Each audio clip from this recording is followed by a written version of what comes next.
તો મિત્રો ફાઇનલી આજે આપણે 2 દિવસે ઓફિસે જઈએ છીએ અને જોઈએ કે સનીભાઈ રોહિતભાઈ શું કરી રહ્યા છે.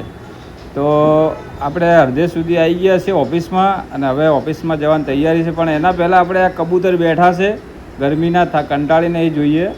અને બીજી વસ્તુ કે મહાદેવના સોમવારના દિવસે દર્શન કરી ગયા હોય તો મહાદેવ કોમેન્ટમાં લખજો હર હર. અને મિત્રો ફાઇનલી આપણે ઓફિસે પહોંચી ગયા છે. ત્યાં જઈને જોયું તો સનીભાઈની ઓફિસથી ગીતનો અવાજ આવ્યો. જોઈએ શું કરી રહ્યા છે. આજે લાગે સનીભાઈ રોહિતભાઈ ફૂલ ગમમાં છે.